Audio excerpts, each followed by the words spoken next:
జిల్లాల్లో ఆకర్ష్ జోరుగా జరుగుతుండగానే ఇటు హైదరాబాద్ పై కూడా దృష్టి పెట్టారు గులాబీ నేతలు. దీనిపై సీఎం కేసీఆర్ ప్రత్యేకంగా దృష్టి పెట్టారు. టీడీపీ ఎమ్మెల్యే తలసాని నియోజకవర్గంలో పర్యటించడం ద్వారా సరికొత్త ఊహాగానాలకు అవకాశం ఇచ్చారు సీఎం కేసీఆర్. గులాబీ ఆకర్షను సిటీలో ప్రయోగించడానికి ప్లాట్ఫామ్ రెడీ చేస్తుంది టీఆర్ఎస్. ఇప్పటికే జిల్లాలో దిగ్విజయంగా ఆకర్షను పూర్తి చేస్తున్న పార్టీ భాగ్యనగరంలో పాగా వేసేందుకు స్కెచ్ వేస్తోంది. ముఖ్యంగా రాబోయే గ్రేటర్ ఎన్నికల్లో గెలవటమే ధ్యేయంగా పావులు కదుపుతోంది. దీనిలో భాగంగా అందివచ్చిన ఏ అవకాశాన్ని వదులుకోకూడదని డిసైడ్ అయింది.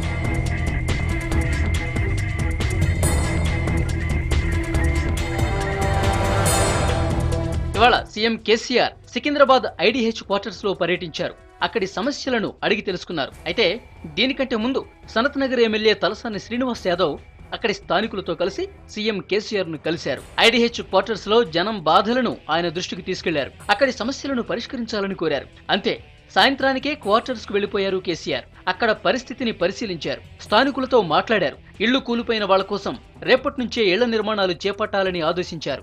మీకు నేనున్నానంటూ భరోసా ఇచ్చే ప్రయత్నం చేశారు సీఎం.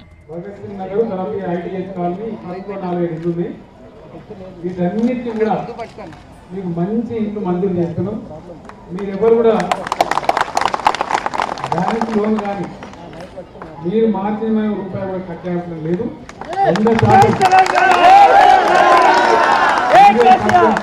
ప్రభుత్వం మంజూరు చేస్తారు. రేపటి నుంచి ఇక్కడ అధికారులు రేపటి నుంచి వచ్చే అధికారులు మొత్తం సర్వే చేస్తారు. వాళ్ళ వార్పు జంట నగరాల్లో ప్రజలకు ఈ ప్రభుత్వం ఎట్లా పనిచేస్తుంది, ప్రజల కోసం ఎట్లా నిలబడుతుంది చెప్పడానికి దీన్ని ఒక ఆదర్శ కాలనీ లాగా ఒక మోడల్ కాలనీ చేస్తా ఉన్నాం.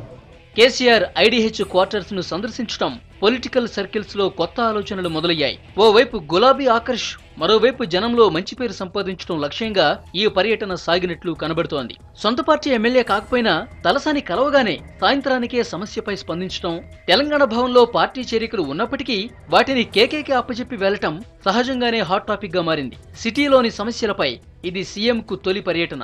రాజకీయాల సంగతి ఎలా ఉన్నా బస్తీ పర్యటన మాత్రం టీఆర్ఎస్ కు జీహెచ్ఎంసీ ఎన్నికల్లో ఖచ్చితంగా ప్లస్ అవుతుందని భావిస్తున్నాయి పార్టీ శ్రేణులు.